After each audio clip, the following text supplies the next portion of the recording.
नमस्कार साथियों, BA third year में तुलनात्मक विश्व संविधान राजनीतिक विज्ञान के अंतर्गत है ना। तुलनात्मक विश्व संविधान वाला सेशन चल रहा था और इसमें आज एक और आपके नेक्स्ट टॉपिक पर चर्चा करने जा रहे हैं। नाम है चीन की विधायिका। ठीक है ना। चीन वाला कॉन्सेप्ट अभी कंटिन्यू चल रहा है, चीन वाला टॉपिक ही चल रहा है। तो चीन के संविधान पर हम वन बाय वन करके डिस्कस कर रहे हैं। आपके सिलेबस के अकॉर्डिंग ही चीन के विधायिका पर आज हम पूरे विस्तार से डिटेल में चर्चा करेंगे। जैसा कि आप सब जानते हैं कि विधायिका के अंतर्गत महत्वपूर्ण जो उसका अंग है राष्ट्रीय जन कांग्रेस है ना। राष्ट्रीय जन कांग्रेस और उसकी एक और महत्वपूर्ण एक समिति होती है जो महत्वपूर्ण कार्य करती है, जिसके को बोलते हैं स्थायी समिति। ठीक है ना, स्टैंडिंग कमेटी। तो दोस्तों स्थायी समिति राष्ट्रीय जन कांग्रेस, इन दोनों पर हमारा आज विशेष जो है कॉन्सेप्ट पर चर्चा होने जा रही है। दोनों को यदि आपने राष्ट्रीय जन कांग्रेस और स्थायी समिति को समझ लिया, दैट मीन्स कि आपने चीन की विधायिका को अच्छे से समझ लिया। आइए इस पर थोड़ा विस्तार से चर्चा करेंगे, व्यवहारिक रूप से चर्चा करेंगे। उससे पहले जो भी नए छात्र हैं वो जान ले कि बीए के ऑलमोस्ट सभी लगभग है ना सभी सब्जेक्ट जो है इसी चैनल की प्लेलिस्ट में अवेलेबल है। जो आप मेरे पीछे लिस्ट में देख रहे हैं, सारे सब्जेक्ट आपको देखने को आसानी से मिल सकते हैं। बस आपको करना क्या होगा, इसी चैनल की प्लेलिस्ट में जाना होगा और प्लेलिस्ट में जाकर के आप अपने सिलेबस के अकॉर्डिंग सब्जेक्ट को सर्च कीजिए, सब्जेक्ट मिल जाएगा। और वहां पर आपको जैसे आप सब्जेक्ट पर क्लिक करोगे, आपको सभी लेक्चर क्रम से खुल करके आ जाएंगे। सबकी नोट्स भी उन्हीं लेक्चरों की डिस्क्रिप्शन में अवेलेबल है। इसके अलावा यदि मैं बात करूं तो प्रज्ञान हिंदी नाम का एक नया यूट्यूब चैनल है जो मेरे द्वारा अभी अभी बनाया गया है, जहां पर मैं आप लोगों को कॉम्पिटेटिव एग्जाम की तैयारी करवा रहा हूं, प्रतियोगी परीक्षाओं की तैयारी करवा रहा हूं। वहां पर अभी करंट अफेयर का सेशन चल रहा है। Top 5000 all India GK series में वन लाइनर क्वेश्चनों पर हम डिस्कस कर रहे हैं। इसके अलावा जो आप ये लिस्ट देख रहे हैं ना, ये सारे जीएस वाले मेन सब्जेक्ट, ये सभी सब्जेक्ट आपको डिटेल में पढ़ाऊंगा, नोट्स के साथ में पढ़ाऊंगा। और जहां तक पॉसिबल होगा सभी क्लासेस जो है निशुल्क ही चलने वाली है। ठीक है, चलिए शुरू करते हैं। ये आपका सिलेबस है जिसके अकॉर्डिंग आपकी क्लासेस चल रही है। और सिलेबस की यदि बात करें तो अभी आपका कौन सा टॉपिक चल रहा है दोस्तों, यूनिट। तो यूनिट 4 पर अभी हम चर्चा कर रहे हैं। यूनिट 4 में भी कुछ टॉपिक हो चुके हैं, कार्यपालिका है ना, कार्यपालिका तक का कॉन्सेप्ट क्लियर हो चुका है। आज हम बात करें चीन की व्यवस्थापिका पर। और आप जानते हैं व्यवस्थापिका को ही हम विधायिका कहते हैं, है ना। व्यवस्थापिका को ही विधायिका कहा जाता है। क्लियर है। और आज के टॉपिक के बाद में 3 टॉपिक इसके बचेंगे, न्यायपालिका, कम्युनिस्ट पार्टी और चीन में लोकतंत्र। ये 3 कॉन्सेप्ट बचेंगे जिस पर वन बाय वन करके चर्चा कर लेंगे। और फिर 5वीं यूनिट अभी पूरी सेप है। क्लियर है। चलिए बढ़ते हैं, देखते हैं टेबल ऑफ कंटेंट में क्या क्या है, आज क्या क्या पढ़ने को मिलेगा। तो चीन की विधायिका के अंतर्गत जैसा मैंने आपको बताया था, चीन की राष्ट्रीय जन कांग्रेस। ठीक है। और राष्ट्रीय जन कांग्रेस के अंदर भी क्या क्या पढ़ना हमें, राष्ट्रीय जन कांग्रेस की रचना कैसे हुई, इसका निर्माण कैसे हुआ, इसका संगठन किन से मिलकर के होता है। इसके बाद में बात करेंगे जनवादी कांग्रेस की शक्ति और कार्यों। उसी प्रकार से पॉइंट नंबर 2 में हम बात करने वाले हैं चीन की जो राष्ट्रीय जन कांग्रेस है, इसी की स्थायी समिति की। और स्थायी समिति के अंतर्गत उसकी रचना कैसे हुई, निर्माण कैसे हुआ, और उस स्थायी समिति के पास में क्या क्या शक्तियां हैं, उसके पास में क्या क्या कार्य होते हैं। ठीक है ना। तो इन 2 कॉन्सेप्टों के माध्यम से हम आज का टॉपिक कंप्लीट करेंगे। तो आइए बढ़ते हैं और एक एक करके इनको डिस्कस करना प्रारंभ करते हैं। ये क्वेश्चन है, पढ़ लीजिएगा आप जब पीडीएफ डाउनलोड करेंगे तब। दोस्तों जैसा कि आप सभी जानते हैं, चीन में 3 बार संविधान, माफ कीजिएगा 4 बार संविधान लागू हुआ था। आगे हम चर्चा करेंगे, पूरे विस्तार से बताने वाला हूं मैं आप लोगों को। लेकिन उसमें जब हम बात करते हैं कि चीन का नया संविधान, तो जो अंतिम रूप से 1982 में जो संविधान लागू हुआ, उस संविधान को ही हम नया संविधान बोलते हैं चीन का, है ना। तो कंफ्यूज मत होइएगा आप लोग। चीन के नए संविधान में दरअसल, चीन के नए संविधान में एक सेकेंड, विधानमंडल की सर्वोच्चता के सिद्धांत को अपनाया गया है। किसको, विधानमंडल की सर्वोच्चता के सिद्धांत को। मतलब क्या हुआ कि इस माफ कीजिए, इस प्रशासन व्यवस्था में जो विधानमंडल है वही सर्वोच्च होगा। ठीक है ना। जैसे भारत में क्या है, भारत में संसद सर्वोच्च है ना। संविधान के बाद में अगर हम प्रशासनिक व्यवस्थाओं की बात करें, तंत्रों की बात करें, तो संसद सर्वोच्च होती है। इसी प्रकार से यहां पर भी विधानमंडल की सर्वोच्चता को स्वीकार किया गया है। और यहाँ की जो विधानमंडल है, जैसे भारत की विधानमंडल की जब बात करते हो तो वहां लोकसभा और राज्यसभा उसके 2 महत्वपूर्ण अंग है। लेकिन चीन का जो विधानमंडल है उसमें 2 अंग नहीं है, बल्कि एक ही अंग है। कौन सा अंग है, राष्ट्रीय जनवादी कांग्रेस। ठीक है ना। जैसे हमारे यहाँ पर लोकसभा और राज्यसभा 2 महत्वपूर्ण अंग होते हैं संसद के, अर्थात विधानमंडल के। उसी प्रकार से चीन के विधानमंडल में या चीन की संसद में वहां पर एक ही अंग है, क्या नाम है उसका, राष्ट्रीय जनवादी कांग्रेस, नाम याद रखिएगा, ठीक है। और इस राष्ट्रीय जनवादी कांग्रेस की सहायता करने के लिए एक समिति बनाई गई है और उसको हम कहते हैं स्थायी समिति। किसकी स्थायी समिति, तो राष्ट्रीय जनवादी कांग्रेस की स्थायी समिति। क्या समझ आ गया आप लोगों को, ठीक है ना। तो कुल मिलाकर के आज हम कंप्लीटली चीन के विधानमंडल की मतलब विधायिका की बात जब करते हैं तो विधायिका एक सदनीय है लेकिन पढ़ दो सदनों को रहे हैं, समझिएगा यहां पर है ना, कहानी को समझिएगा। पढ़ेंगे दो सदनों को ही, राष्ट्रीय जनवादी कांग्रेस को पढ़ेंगे और स्थायी समिति को पढ़ेंगे, लेकिन ये दो अलग अलग सदन नहीं है, बल्कि राष्ट्रीय जनवादी कांग्रेस चीन की संसद का एक अंग है और उस अंग का मतलब राष्ट्रीय जनवादी कांग्रेस की सहायता के लिए एक समिति बनाई गई है जिसे हम कहते हैं जनवादी कांग्रेस की स्थायी समिति। तो आज जो हमारा मुद्दा है वो दोनों को ही समझने का है, जनवादी कांग्रेस को भी और स्थायी समिति को भी, और दोनों को हम एक एक करके समझेंगे। तो पहले हम उठाएंगे जनवादी कांग्रेस को, ठीक है। तो जनवादी कांग्रेस को जैसा मैंने आपको टेबल ऑफ कंटेंट में बताया था कि दो पक्षों पढ़ने वाले हैं। पहले बात करेंगे जनवादी कांग्रेस का निर्माण कैसे हुआ और बाद में बात करेंगे उसकी शक्तियों पर, ठीक है ना। दोनों कॉन्सेप्टों पर अलग अलग चर्चा होगी यहाँ पर। रचना, पहले रचना संगठन पर बात करेंगे, फिर शक्ति और कार्यों पर बात करेंगे। एकदम व्यवहारिक रूप से समझते चलिएगा। क्लियर हुआ सब कुछ, है ना। चीन के संसद में या चीन के विधानमंडल में एक सदन होता है जिसे हम राष्ट्रीय जनवादी कांग्रेस कहते हैं, और उसी राष्ट्रीय जनवादी कांग्रेस पर हम डिस्कस करने जा रहे हैं। इसको हम दो पॉइंटों में पढ़ने वाले हैं। पहले बात करेंगे राष्ट्रीय जनवादी कांग्रेस की रचना और संगठन पर, उसके बाद में पॉइंट नंबर 2 में बात करेंगे राष्ट्रीय जनवादी कांग्रेस की शक्तियां और कार्यों पर। क्लियर है ना। आइए एक एक करके जरा इन पर डिस्कशन करते हैं। दोस्तों चीन में जैसा मैंने अभी आपको बताया एक सदनात्मक विधानमंडल अपनाया गया, एक सदनात्मक विधानमंडल। मैं बार बार पता रिपीट क्यों करता हूं, क्योंकि जो स्टूडेंट जो है ना, जो स्टूडेंट पॉलिटिकल साइंस के फील्ड से नहीं है उनको थोड़ी सी प्रॉब्लम आ सकती है भाई। कभी विधानमंडल बोल देते हैं, कभी संसद बोल देते हैं, तो कंफ्यूजन वहां क्रिएट हो जाती है। लेकिन जिनका सब्जेक्ट पॉलिटिकल साइंस रहा है ना उनको कंफ्यूजन नहीं होती है। दरअसल विधानमंडल या संसद एक ही होता है ना, अलग अलग वे में बोला जाता है लेकिन होता एक ही है। तो जब चीन में हम कहते हैं कि एक सदनात्मक विधानमंडल मतलब एक सदन वाला विधानमंडल या एक सदन वाली संसद, ठीक है ना। जैसे भारत में कहेंगे तो दो सदनों वाला विधानमंडल, ठीक है, दो सदनों वाला लोकसभा और राज्यसभा। लेकिन चीन में एक सदन वाला विधानमंडल है, नाम क्या है, राष्ट्रीय जनवादी कांग्रेस, एक सदन का, ठीक है। अब जैसा कि मैंने आप लोगों को बताया था ना कि चीन में 4 बार संविधान लागू किया गया है। ध्यान रखिएगा, बेसिकली ध्यान रखिएगा। चीन में सबसे पहले संविधान बना था 1954 में, 1954 में। उसके बाद में बना ये 1975 में और फिर बना 1978 में। और आखिरकार जनता की डिमांड पर, जनता की डिमांड के साथ साथ में देश की परिस्थितियों पर, देश काल परिस्थितियों के आधार पर 1982 में 1982 में फाइनली चीन का एक नया संविधान बनकर के तैयार हुआ जो वर्तमान में भी लागू है। ये बताने का मतलब ये है कि चीन में जो एक सदन वाला विधानमंडल जो अपनाया गया है ना, वो चीन में बनने वाले जो चारों संविधान बने थे, चारों संविधानों में यही व्यवस्था को अपनाया गया था। इसके पीछे कहने का मेरा मतलब ये था, है ना, चारों संविधानों में इसी व्यवस्था को अपनाया गया था। कभी दो सदनों का निर्माण किया ही नहीं गया, एक ही सदन था चारों संविधानों में। क्लियर है। चलिए आगे बढ़ते हैं, आगे बढ़ते हैं। अब बात करते हैं जरा कि इसका निर्माण कैसे होता है। कुछ पॉइंटों बात करेंगे हम इसका निर्माण, संगठन, रचना के बारे में, ठीक है। तो इसकी संरचना कैसे होती है, जनवादी कांग्रेस की संरचना कैसे होती है। तो भाई किसी की भी संरचना करना है, निर्माण करना है, तो सबसे पहला मुद्दा क्या आएगा, उसके सदस्य आएंगे। इसका निर्माण कैसे होगा, निर्माण मतलब सदस्य। तो सदस्यों के लिए चीन के नए संविधान में मतलब कौन सा, 1982 वाले संविधान में व्यवस्था की हुई है। उसमें कहा गया है कि राष्ट्रीय जनवादी कांग्रेस में अलग अलग क्षेत्रों से सदस्य आएंगे, है ना, अलग अलग क्षेत्रों से सदस्य आएंगे।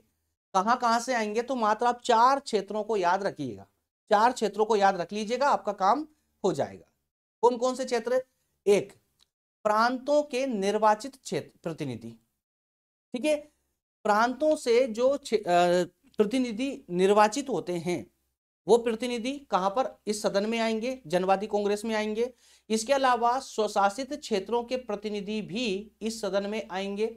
इसके अलावा केंद्र के सीधे अधिकार में आने वाली जो नगर पालिकाएं हैं उनके प्रतिनिधि भी यहां पर आ सकते हैं। इसके अलावा जनवादी मुक्ति सेना के प्रतिनिधि भी इसके अंतर्गत आएंगे। तो ये चारों कॉन्सेप्टों को आप लोग याद कर लीजिएगा। प्रांतों के निर्वाचित प्रतिनिधि, स्वशासित क्षेत्रों के प्रतिनिधि, केंद्र के डायरेक्ट है ना अधीन आने वाले, प्रत्यक्ष रूप से अधीन आने वाली नगर पालिकाओं के प्रतिनिधि और जनवादी मुक्ति सेना के प्रतिनिधि, इन चार क्षेत्रों से यहां पर सदस्य आते हैं। अच्छा ठीक है, आते हैं। तो इसके लिए योग्यता क्या क्या हो सकती है, तो दोस्तों कुछ योग्यताओं पर जरा चर्चा कर लेते हैं। अगर योग्यताओं की बात करें तो सटीक है कि चीन में जो भी वोट डालता है ना उसको हम क्या कहते हैं, मताधिकार कहते हैं, माफ कीजिएगा मतदाता कहते हैं। तो जो भी चीन का मतदाता है, मत डालने का, वोट डालने का अधिकार जिसके पास भी है, वो व्यक्ति यहां निर्वाचन में शामिल हो सकता है या राष्ट्रीय जन कांग्रेस का सदस्य बनने के लिए योग्य हो सकता है यदि वो कुछ शर्तों का पालन करे। तो कौन सी शर्तें, तो ये 3 शर्तें विशेष रूप से मान्य होगी। बस व्यक्ति का योग्य होना आवश्यक है, मतलब निर्वाचन वयस्क मताधिकार के आधार पर होता है यहां पर, है ना। तो वयस्क मताधिकार मतलब वयस्क मतदाता होना आवश्यक है और 3 कंडीशन उसके अंदर नहीं होना चाहिए, जैसे वो पागल ना हो, न्यायालय से दंडित ना किया गया हो और साम्राज्यवादी, पूंजीवादी या सामंत ना रहा हो। क्यों? क्योंकि भाई चीन में साम्यवादी व्यवस्था को अपनाया गया ना, जो मजदूरों पर या निम्न वर्ग पर विशेष फोकस रहता है उनका, इसलिए साम्राज्यवादी, पूंजीवादी या सामंत विचारधारा का व्यक्ति ना रहा हो तो व्यक्ति निर्वाचन के लिए योग्य समझा जाएगा। इसके अलावा जनवादी कांग्रेस के अगर हम यहां पर सदस्यों की बात करें कि इस निर्वाचन व्यवस्था, माफ कीजिएगा, राष्ट्रीय जनवादी कांग्रेस में, जैसे आप बिल्कुल देखिए, जब भी मैं बोलूं ना जनवादी कांग्रेस तो फर्स्ट से आपका दिमाग जाना चाहिए कि यार हाँ, भारत में जैसे लोकसभा है ना ऐसी ही कुछ व्यवस्था है, वहां पर ऐसा ही कुछ सदन है। ठीक है, तो कंफ्यूज मत होइएगा। चीन की राष्ट्रीय जनवादी कांग्रेस मतलब भारत की लोकसभा, है ना। तो चीन की राष्ट्रीय जनवादी जो कांग्रेस है उसमें सदस्य कितने होंगे, तो सदस्यों के निर्धारण के लिए एक कानून बनाया गया है। संविधान बनने के बाद में कानून बना दिया गया है कि कितने वहां पर सदस्य हो सकते हैं। अब बहुत अच्छी बात यह है यहाँ पर याद रखने लायक कि जब पहली बार संविधान बना था 1982 वाला, 1982 वाला, और उस संविधान को स्वीकार करने वाले जो सदस्यों की जो समिति थी, पता है उस सदन में कितने लोग बैठे हुए थे उस समय, तो उस समय 3037 लोग बैठे हुए थे जिन्होंने संविधान की को स्वीकृति दी थी अपनाने के लिए। तो जब इतने बड़े आंकड़े के साथ में, इतने बड़े डेटा के साथ जब इस बात को रखा जाता है कि 3037 सदस्यों के द्वारा चीन के संविधान को स्वीकृत किया गया था, तो समझिए विश्व का सबसे बड़ा सदन हो सकता था, वो हो सकता था नहीं है, विश्व का सबसे बड़ा सदन बन चुका है। क्योंकि दुनिया में ऐसा कोई सदन है ही नहीं जहां पर इतने सदस्य बैठते हो। आप अपनी लोकसभा को देख लीजिए, भारत की लोकसभा को 550 सदस्य बैठते हैं, है ना। लेकिन चीन में 3037 सदस्यों का सदन है, सोचिएगा। और इन सभी सदस्यों को क्या कहा जाता है, डिप्टी कहा जाता है, डेप्यूटी कहा जाता है। याद रखिएगा आप लोग, डिप्टी कहा जाता है ना चीन में। डिप्टी मतलब कि संसद का सदस्य है ये, संसद मतलब जनवादी कांग्रेस का सदस्य है। क्लियर हुआ। इसके बाद में दोस्तों बात करते हैं इनकी अवधि की। इनकी अवधि क्या होगी, तो अवधि के लिए संविधान में व्यवस्था की गई है। संविधान में एक अनुच्छेद धारा लिखी गई है 60, और उसी में इनकी जो अवधि है वो 5 वर्ष तय कर दी गई है। सामान्य परिस्थितियों में इनका कार्यकाल 5 वर्ष का होगा, सामान्य परिस्थितियों में। लेकिन अगर जरूरत पड़ी तो इसको बढ़ाया भी जा सकता है। किस परिस्थिति में बढ़ेगा, दिमाग में क्वेश्चन तो आएगा ना। ये उस परिस्थिति में बढ़ेगा जिसे मान लेते हैं कि एक जनवादी कांग्रेस अभी काम कर रही है, इनका टाइम पूरा हो चुका है, लेकिन अभी तक नई जनवादी कांग्रेस के लिए निर्वाचन नहीं हुए किसी विशेष कारण से। तो निर्वाचन नहीं हुए तो जनवादी कांग्रेस का टाइम आगे बढ़ेगा, तो इनके सदस्यों का टाइम भी आगे बढ़ जाएगा। ठीक है ना, याद रखिएगा इस बात को। तो जनवादी कांग्रेस, जब तक नई जनवादी कांग्रेस का निर्वाचन होकर के नहीं आ जाता तब तक ये कार्य करते रहेंगे, मतलब इनका विशेष परिस्थितियों में अवधि को बढ़ाया जाएगा। और जो निर्वाचन मतलब चुनाव की जिम्मेदारी होती है वो किसकी होती है, चुनाव किसका होगा, राष्ट्रीय जनवादी कांग्रेस के सदस्यों का। अच्छा, कौन करेगा, तो ये स्थायी समिति करती है। किसकी स्थायी समिति? राष्ट्रीय जनवादी कांग्रेस की स्थायी समिति, जिसे हम आगे पढ़ने वाले हैं, याद रखिएगा आप लोग, ठीक है। तो चुनाव की जिम्मेदारी स्थायी समिति की होती है ना। एक पॉइंट इसमें और देख लीजिए आप, अधिवेशन का। अधिवेशन का अगर हम अधिवेशन की बात करें, सेशन की बात करें, तो राष्ट्रीय जनवादी कांग्रेस जो है ना, जब चाहे तब सेशन बुला सकती है, लेकिन वर्ष में कम से कम एक बार सेशन बुलाना बहुत जरूरी होता है। क्लियर है? तो राष्ट्रीय जनवादी कांग्रेस के अधिवेशन जो है कम से कम वर्ष में एक बार बुलाए जाना बहुत जरूरी है। अच्छा, ये बुलाने की सूचना देता कौन है? तो ये उसकी स्थायी समिति देती है, उसकी स्थायी समिति देती है, स्टैंडिंग कमेटी देती है, ठीक है ना। स्थायी अधिवेशन जो है स्थायी समिति जब चाहे तब बुला सकती है राष्ट्रीय जन का, लेकिन अब ध्यान सुनिएगा, स्थायी समिति राष्ट्रीय जन कांग्रेस का अधिवेशन जब चाहे तब बुला सकती है, लेकिन कम से कम साल में एक बार तो बुलाना ही पड़ेगा। और दूसरी बात, यदि राष्ट्रीय जन कांग्रेस के 20% सदस्य चाहे, है ना, या मांग करे अधिवेशन बुलाने की, तो भी स्थायी समिति मजबूर हो जाती है अधिवेशन बुलाने के लिए। तो 3 कंडीशन है अधिवेशन की। एक, साल में कम से कम एक बार स्थायी समिति अधिवेशन बुलाएगी।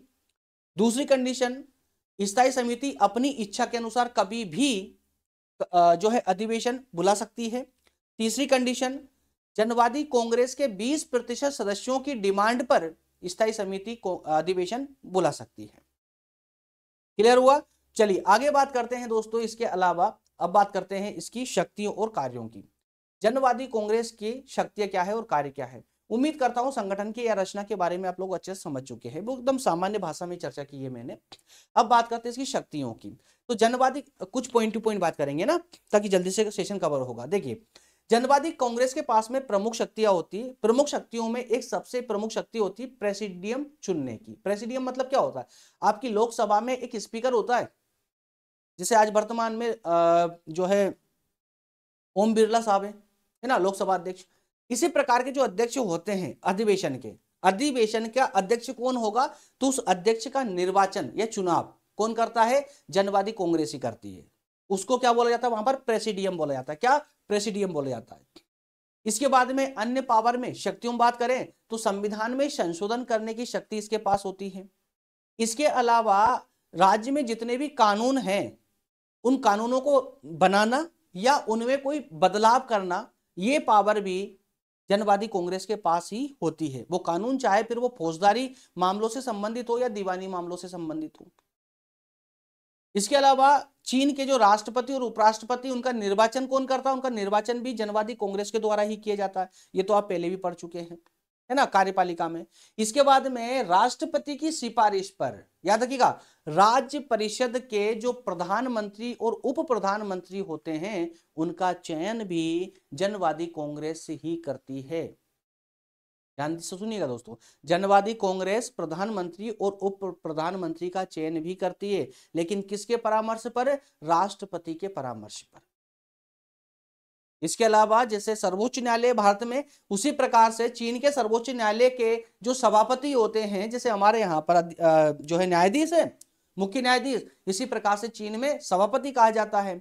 तो सर्वोच्च जनवादी न्यायालय जो है वहां के सभापति का निर्वाचन भी जनवादी कांग्रेस के द्वारा ही किया जाता है। इसके अलावा राज्य का बजट अगर बन चुका है तो उस बजट की जांच करना, उस बजट को स्वीकृति प्रदान करना या प्रतिवेदनों की जांच करने का महत्वपूर्ण कार्य भी जनवादी कांग्रेस के द्वारा ही किया जाता है। और स्थायी समिति द्वारा लिए गए निर्णय को बदलना या उसे रद्द करने का पावर भी इसी के पास में है। स्थायी समिति, क्योंकि जनवादी कांग्रेस की स्थायी समिति है, उसके कार्यों के लिए बनाई गई है ना। तो स्थायी समिति वही कार्य करेगी जो जनवादी कांग्रेस चाहेगी, ठीक है। तो स्थायी समिति ने अगर कोई निर्णय लिया है तो उस निर्णय को जनवादी कांग्रेस चाहे तो बदल भी सकती है और चाहे तो उसको पूरी तरह रद्द भी कर सकती है। उम्मीद करता हूं ये शक्ति और कार्य भी आप लोग समझ आए होंगे। अब अगर आगे हम बात करने वाले हैं स्थायी समिति की। अब दोस्तों स्थायी समिति तक अब आपको कोई कंफ्यूजन नहीं रहना चाहिए ना, क्योंकि चीन का जो हम जनवादी कांग्रेस की बात कर रहे हैं, ठीक है, जनवादी कांग्रेस जो कि उनका एक प्रमुख सदन है, उसी की सहायता के लिए, कार्यों में सहायता के लिए स्थायी समिति का निर्माण किया गया है और उसी स्थायी समिति पर हम चर्चा करने वाले हैं। क्लियर है। तो इसमें भी दोस्तों हम दो पक्षों में बात करेंगे। दो कौन कौन से पक्ष होंगे इसमें? वही दो पक्ष होंगे, स्थायी समिति की पहले रचना पर बात करेंगे, उसके बाद में शक्ति और कार्यों पर चर्चा करेंगे। दोनों पॉइंटों पर अलग अलग चर्चा करेंगे, इसके साथ में हमारा सेशन कंप्लीट हो जाएगा। चलिए, तो पहले बात करेंगे स्थायी समिति का निर्माण कैसे हुआ, मतलब उसकी रचना क्या है, संगठन कैसे हुआ। तो दरअसल दोस्तों स्थायी समिति जो है ना, इसमें इसमें पहले तो आप ये देखिए कि सदस्य क्या क्या होते हैं इसमें। तो इसमें यदि हम सदस्यों की बात करें, मुख्य पदों की बात करें, तो इसमें सबसे प्रमुख एक अध्यक्ष होता है, एक अध्यक्ष होता है और एक उपाध्यक्ष और एक महासचिव। ये तीन पद प्रमुख होते हैं, अध्यक्ष, उपाध्यक्ष और महासचिव। किसमें? स्थायी समिति में, स्टैंडिंग कमेटी में। एक अध्यक्ष होगा, एक उपाध्यक्ष होगा, ये तो कॉमन है, उसके बाद एक महासचिव होगा। ये तीन प्रमुख है, इसके अलावा कुछ अन्य सदस्य भी होते हैं। अब बात आती है इनकी संख्या की। तो इनकी संख्या क्या स्थायी होती है या परिवर्तनशील होती है? तो आप लोग याद रखिएगा, स्थायी समिति के सदस्यों की संख्या परिवर्तनशील होती है, मतलब कभी भी कम ज्यादा होती रहती है। ठीक है ना। अच्छा, इसके जो सदस्य है, स्थायी समिति के सदस्य आते कहां से हैं, लेके कौन आता है, ये भी जरूरी है ना। तो स्थायी समिति के जो सदस्य होते हैं वो जनवादी कांग्रेस के सदस्य ही होते हैं। मतलब ये समझिए कि जनवादी कांग्रेस के सदस्यों में से ही कुछ सदस्य मिलकर के स्थायी समिति का निर्माण करते हैं। मेरे ख्याल से कंफ्यूजन दूर हो गई होगी आपकी। ठीक है, और जनवादी कांग्रेस की तरह ही स्थायी समिति का कार्यकाल भी 5 वर्ष का होता है। क्लियर हुआ? इस प्रकार से स्थायी समिति का निर्माण होता है। अगर हम कार्यों की शक्ति की बात करें तो विधायी विशेष, देखिए कुछ पावर इसके पास भी, जैसे विधायी पावर है ना, विधायी कार्य, विधायी शक्ति क्या है? स्थायी समिति कानून का मसौदा तैयार करती है, कानून का अरे ड्राफ्ट तैयार करेगी, उनको संशोधन करने का पावर भी उसके पास में। अगर कोई कानून का ड्राफ्ट बना है, मसौदा तैयार हुआ है, तो उसमें संशोधन भी स्थायी समिति कर सकती है या उनको पारित भी कर सकती है। यह संविधान और अन्य कानूनों की व्याख्या करने का अधिकार भी रखती है। मतलब समझिए, विधायी कार्य के रूप में एक प्रकार से ये न्यायालय का कार्य करती है। इसके अलावा नियुक्तियां और पद मुक्ति बहुत महत्वपूर्ण कार्य है इसका। इसके अंतर्गत जितने भी पद आपको यहां नजर आ रहे हैं ना, जैसे राष्ट्रपति, उपराष्ट्रपति, प्रधानमंत्री, उप प्रधानमंत्रियों, राज्य परिषद के सदस्य या सर्वोच्च न्यायालय के अध्यक्ष, सर्वोच्च लोक अभियोजक की नियुक्ति और पद मुक्ति की सिफारिशें एनपीसी मतलब कि जनवादी कांग्रेस के समक्ष प्रस्तुत करती है। तो याद रखिएगा, जितने भी महत्वपूर्ण पद हैं स्टेट ऑफ चीन में, चाइना के जितने भी महत्वपूर्ण पद हैं, उन सभी महत्वपूर्ण पदों के निर्वाचन, माफ कीजिएगा, नियुक्ति और पद मुक्ति, नियुक्ति और पद मुक्ति, कुर्सी पर बिठाना और कुर्सी पर उठाने से संबंधित जो सिफारिशें होती है ना, वो सिफारिशें यह जनवादी कांग्रेस में प्रस्तुत करता है। खुद नियुक्ति या पद मुक्ति नहीं करता है, खाली ये सिफारिश करता है। किसको? जनवादी कांग्रेस को। ये प्रमुख, दो प्रमुख शक्तियां हो गई। इसके अलावा तीसरी शक्ति है पर्यवेक्षण। क्या है? पर्यवेक्षण। इसके अंतर्गत जो है सरकार न्यायपालिका और अभियोजन संस्थाओं के कार्यों की निगरानी करती है, पर्यवेक्षण करती है। ठीक है, निगरानी, सरकार किस प्रकार से काम कर रही है, न्यायपालिका किस प्रकार से काम कर रही है, या अन्य जो संस्थाएं हैं जिन्हें काम करने के लिए बनाया गया है वो किस प्रकार से कार्य कर रहे हैं, उस कार्य को सुनिश्चित करना ही इसकी प्रमुख जिम्मेदारी होती है। और ये देखना होता है कि ये संस्था, सरकार या न्यायपालिका संविधान के अनुसार काम कर रहे हैं या नहीं, यही पर्यवेक्षण होता है। इसके अलावा अंतर्राष्ट्रीय संधियां, तो अंतर्राष्ट्रीय संधियों पर मोहर लगाने का या अनुमोदन करने का, समीक्षा करने का काम भी या अधिकार भी जो है इसी के पास में होता है, स्थायी समिति के पास। और आपातकालीन शक्तियां भी इसी के पास होती है। राष्ट्रीय आपातकाल को लागू करना, घोषित करना, युद्ध या अन्य गंभीर परिस्थितियों में आपातकाल घोषित करना, स्थायी समिति विशेष शक्तियों का प्रयोग करके जो है आपातकाल जैसी परिस्थितियों को लागू कर सकती है, सैनिकों की तैनाती कर सकती है, आपातकाल की घोषणा कर सकती है। तो ये सबसे प्रमुख जो अधिकार है स्थायी समिति के पास में, वो आपातकालीन संबंधी शक्तियों का है, जैसे भारत में राष्ट्रपति महोदय के पास है। क्लियर दोस्तों, उम्मीद करता हूं पूरा टॉपिक जो है अब आपको क्लियर हो चुका होगा। ठीक है ना, ये छोटा सा नोट्स और चलिए इसको भी पढ़ लेते हैं एक बार।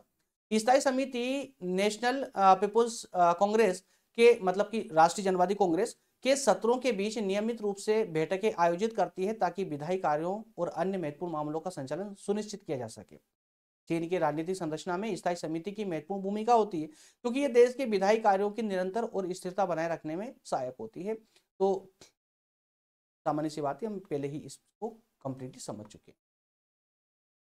ओके फ्रेंड्स, उम्मीद करता हूं टॉपिक में दोनों कॉन्सेप्ट आपको अच्छे से समझ आए होंगे। कोई प्रॉब्लम हो तो आप मुझे जो है कमेंट कर सकते हैं। बिल्कुल जैसे क्लास में आप लोग पूछते हैं ना हाथ खड़ा करके, बिल्कुल आप यहाँ पे हाथ खड़ा करने जैसा ऑप्शन तो है नहीं है, आप कमेंट कर सकते हो। कमेंट करके जो है आप कोई भी डाउट हो आप मुझसे क्लियर कर सकते हो। ठीक है ना। लेक्चर नंबर 31 में मतलब कल वाले सेशन में हम बात करेंगे चीन की न्यायपालिका की, चीन की न्यायपालिका, जुडिशरी ऑफ द चीन। क्लियर है। ओके फ्रेंड्स, मिलेंगे कल वाले सेशन में और मिलना हमारा इसी दोपहर टाइम में ही होगा, है ना। इसको मैं थोड़ा सा और टाइम को रिड्यूस करके इतना पास में ले आया हूँ। बेसिकली इस क्लास का मैं टाइम जो फिक्स करने वाला हूँ वो दोपहर में 3 बजे करने वाला हूँ। ठीक है ना, तो थोड़ा बहुत तो टाइम फिक्स हो चाहिए। 4 बजे तक क्लासेस चल रही है आज, है ना। तो कल कोशिश करेंगे कि 3 बजे से ही आपको डेली ये सेशन मिलना प्रारंभ हो जाए। ओके फ्रेंड्स, डिस्क्रिप्शन की लिंक माफ कीजिएगा पीडीएफ की लिंक डिस्क्रिप्शन में दी गई है और व्हाट्सअप ग्रुप टेलीग्राम ग्रुप दोनों की लिंक भी डिस्क्रिप्शन में दी गई है। आप चाहे तो ज्वाइन कर सकते हैं ताकि नोट्स और लेक्चर आपको एक ही जगह पर मिल जाए। मिलेंगे अगले सेशन में। बहुत बहुत धन्यवाद। Thank you sir.